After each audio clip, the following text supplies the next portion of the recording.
Welcome back to my new blog. તો મિત્રો વાત કરીએ વરસાદની. તો વાતાવરણ ચારે કોઈ થયો વરસાદ અઠવાડિયાથી આવતો નથી અને આપણી મરચી પણ પાણી માગી રહી છે. રોગ પણ ઘણો બધો આવી રહ્યો છે. તો ખતરનાક રોગ આવે છે અને મરચીની હાલત એટલી બધી ખરાબ થઈ ગઈ છે, છોડવા જવા માંડ્યા એવી હાલત થઈ ગઈ છે. તો એ તો ટમટા અને પપ્પા આવી ગયા છે, રિક્ષા અહીંયા રેડી છે, બાઇક બગડ્યું છે.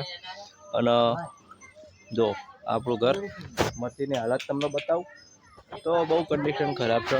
મરચા આ વખતે ખાવા એવા રાખતા નહીં, કારણ કે મરચા ખવાશે કે નહીં, શું થશે, ચાલો કન્ડિશન બતાવીએ. અને અમુક છોડો તો જતા દે, અમુક રોગ આવી ગયો, દવા 2 દિવસ સોરી છે પણ આસી પડી છે. ખબર નહીં હવે શું થશે. તો બહુ મહેનત કરી, ત્યાંથી 5000 રૂપિયા ખર્ચો પણ થઈ ગયો, દવા લાયા, પંપ લાયા, ખાતરના બાતર બધું કેટલું નાખ્યું, પણ હવે શું થાય છે. તો બધું જ હાથવી લેશે ગોગા મહારાજ. જય ગોગા મહારાજ. તો આ છે ગોગા મહારાજનું મંદિર. રિક્ષા પણ સાફ કરવાની છે, ટાઈમ નથી અત્યારે.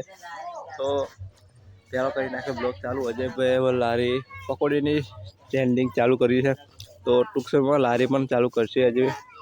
અને જો કચરો વારે છે સીમો માસીઓ ફોન આવે છે, વાત કરે તો આજે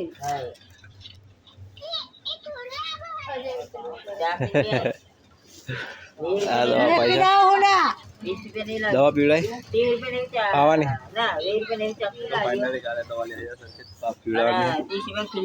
અને મસાલા લવર્સ એક કે મસાલો ક્યાં મસાલો એપી એપી નાના પાણી છે. દવા